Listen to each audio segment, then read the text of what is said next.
মাহফিলের রাতে ভয়ঙ্কর অভিজ্ঞতা। সাল 2025 জানুয়ারির 3 তারিখ শুক্রবার। সেদিন যশোর জেলার পুলেরহাটে বিশাল এক মাহফিলের আয়োজন ছিল লাখো মানুষের উপস্থিতি। আমিও গিয়েছিলাম বন্ধুদের সাথে। গিয়েছিলাম 6 জন 3টা বাইকে করে। সবাই একসাথে মাহফিলের মধ্যে প্রবেশ করলেও প্রচণ্ড ভিড়ের মধ্যে ধাক্কাধাক্কিতে ঘটনাক্রমে আমি বাকি বন্ধুদের থেকে আলাদা হয়ে যাই এবং পরবর্তীতে খোঁজার পরেও তাদের আর দেখা পাইনি। দুর্ভাগ্যবশত লক্ষ লক্ষ মানুষের উপস্থিতিতে সব ধরনের মোবাইল নেটওয়ার্কও বন্ধ হয়ে গিয়েছিল, যার ফলে কারোর সাথেই মোবাইলেও যোগাযোগ করা সম্ভব হয়নি। ভেবেছিলাম মাহফিল শেষে বাইক পার্কিংয়ের ওখানে আবার সবার সাথে দেখা হয়ে যাবে। যাই হোক, তারপর আমি আমার মতো মাহফিল শুনতে থাকলাম এবং সম্পূর্ণ মাহফিল শেষ করলাম। তবে বিপত্তি বাধে তারপরে।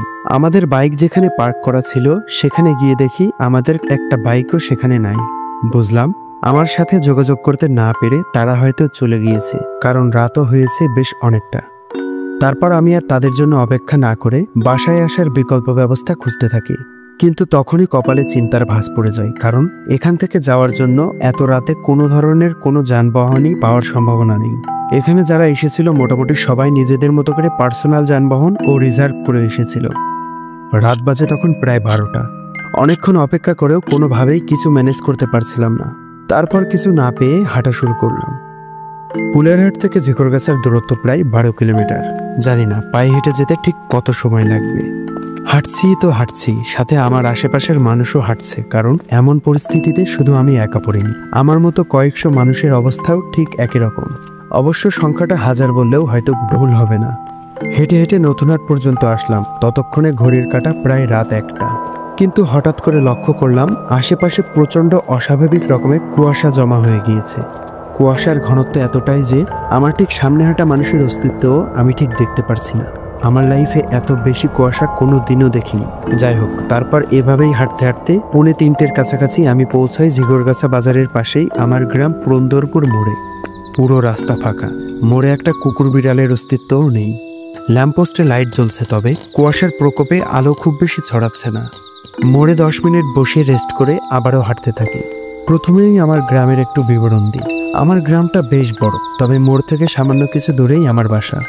মোড় ও আমার বাসার মাঝামাঝি অবস্থানে একটি পারিবারিক কবরস্থান আছে এবং কিছুদিন আগেই এখানে একজনকে দাফন করা হয়েছে।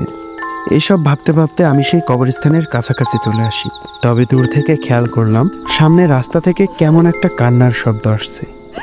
আরও একটু কাছে যেতে যেতে কান্নার আওয়াজটা আরও প্রখর হওয়া শুরু করলো। মনে হচ্ছে 5-6 জন একসাথে বসে কাঁদছে, মরা কান্না যেটাকে বলে। কুয়াশার মাঝে ল্যাম্পপোস্টের ধোঁয়াটে আলোতে খেয়াল করলাম কবরস্থানের সামনে বসে কয়েকজন মহিলা কাঁদছে এবং তাদের পাশে একটি খাটিয়া রাখা। খাটিয়ার ভেতরে কাপড়ের কাপড় পরিহিত একটি শিশুর লাশ। বুঝলাম এলাকায় হয়তো কারোর বাচ্চা মারা গিয়েছে। তবে কার বাচ্চা মারা গিয়েছে, কোন পরিবারের বাচ্চা, কিছুই বুঝতে পারছিলাম না। ঠিকমতো কারোর চেহারাও দেখতে পারছিলাম না। আফসোস করতে করতে কবরস্থানের গেট থেকে তাকিয়ে দেখি ভেতরে কয়েকজন কবর খননের কাজ করছে। আমিও কৌতূহলবশত তাদের কাছে যাই কে মারা গিয়েছে এটা নিশ্চিত হওয়ার জন্য। কিন্তু অদ্ভুত বিষয় হচ্ছে কোনোভাবেই তাদের চেহারা আমি দেখতে পারছিলাম না। এমনকি তাদের শারীরিক গঠনও কিছুটা অস্বাভাবিক এবং অপরিচিত লাগছিল। পরক্ষণেই মনে হলো এত রাতে কেউ মারা গেলে এখানে আগে কবর খনন করে তারপরেই খাটিয়া আনতো, কিন্তু খাটিয়া আগে থেকেই কবরস্থানের গেটের সামনে রাখা। তখন আমার কিছুটা ঘোর কাটলো। মনে হলো আমার আশেপাশে ঘটে যাওয়া কোনো কিছুই স্বাভাবিক না। এতক্ষণ মনে কেবল খারাপ লাগাই কাজ করছিল, তবে হঠাৎ করেই প্রচণ্ড ভয় লাগা শুরু হলো। গায়ের লোমগুলো মনে হলো প্রত্যেকটা কাটার মতো দাঁড়িয়ে যাচ্ছে। তীব্র শীতেও মনে হচ্ছে শরীর থেকে ঘাম বেয়ে পড়ছে। শরীরটা এত ভার মনে হচ্ছে যে একটুও নড়তে পারছি না। তারপরও আমি পা শক্ত করে কবরস্থান থেকে বের হওয়ার জন্য গেটের দিকে তাকাই। তখন আমি যা দেখতে পাই তার জন্য মোটেও প্রস্তুত ছিলাম না। দেখি খাটিয়ার পাশে বসে এতক্ষণ যারা কাঁদছিল তারাই সেই বাচ্চার লাশটিকে ছিঁড়ে ছিঁড়ে খাচ্ছে। সে কি বিভৎস দৃশ্য! এসব দেখে আমি আর নিজের নিয়ন্ত্রণ ধরে রাখতে পারিনি, সেখানেই জ্ঞান হারাই। তারপর পরদিন সন্ধ্যাবেলায় আমার জ্ঞান ফেরে এবং আমি নিজেকে খুঁজে পাই ঝিকরগাছা হসপিটালের বেডে। হাতে ক্যানুলা লাগানো, স্যালাইন চলছে। আশেপাশে আমার শুভাকাঙ্ক্ষী ও পরিবারের বিভিন্ন সদস্য আমার জ্ঞান ফেরা দেখে আমার কাছে ছুটে আসলো এবং কান্না জুড়ে দিল। আমি জিজ্ঞেস করলাম আমি এখানে কিভাবে আসলাম। তারা জানালো আমাকে নাকি ফজরের নামাজের সময় মুসল্লিরা মোড়ের পাশের কবরস্থানের ভেতরে পেয়েছে। তারপর তারা বিভিন্নভাবে জ্ঞান ফেরানোর চেষ্টা করে ব্যর্থ হয়ে হসপিটালে অ্যাডমিট করায়। পরিবারের সদস্য ও ডাক্তার জানতে চাই আমার সাথে কি ঘটেছিল, কিভাবে আমি ওখানে গেলাম। তারপর আমি তাদেরকে আমার সাথে ঘটে যাওয়া একে একে সব ঘটনা খুলে বললাম। তারপর সেদিন হসপিটাল থেকে বাসায় চলে আসি এবং পরদিন স্থানীয় এক বড় হুজুরের সাথে দেখা করি। এরপর সব ঘটনা তাকে বলি।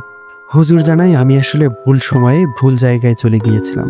কিছু সময় থাকে অশরীরীদের জন্য বিশেষ, এবং আমাকে এত রাতে একা পেয়ে কিছু দুষ্টু প্রকৃতির জিনরা নাকি ভয় দেখানোর চেষ্টা করেছে।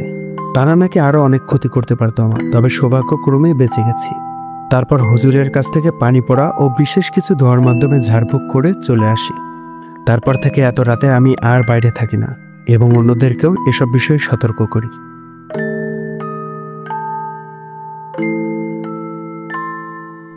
আসসালামু আলাইকুম, আমি সোহান খান। আশা করি সবাই ভালো আছেন। এতক্ষণ শুনছিলেন আমার লেখা আমার গ্রামকে কেন্দ্র করে কিছু বাস্তব বিষয়কে নিয়ে একটি কাল্পনিক ঘটনা। এই ঘটনার অনেক কিছুই সত্য, আবার অনেক কিছুই কাল্পনিক, তাই কেউ বিভ্রান্ত হবেন না আশা করি। গত পর্বে আপনাদের বেশ ভালো সাড়া পেয়েছিলাম, সেখান থেকে অনুপ্রেরণা নিয়েই আরও একটি গল্প উপস্থাপন করলাম আপনাদের মাঝে। ভালো খারাপ ভয় যেটাই লাগুক, অবশ্যই কমেন্ট করে নিজের অনুভূতি জানাবেন। এবং এই গল্পের একেবারে শেষ পর্যন্ত যারা শুনছেন তাদেরকে অন্তর থেকে অনেক অনেক ধন্যবাদ। আপনাদের ভালোবাসা ও অনুপ্রেরণা পেলে হয়তো আগামীতে এমন আরো অনেক গল্প লিখব এবং আপনাদেরকে পড়ে শোনাবো। দেখা হচ্ছে পরবর্তী ভিডিওতে। ততক্ষণ পর্যন্ত ভালো থাকবেন, সতর্ক থাকবেন। বলা যায় না আপনার আশেপাশে এই মুহূর্তে কোন অশরীরীর উপস্থিতি আছে। আল্লাহ হাফেজ।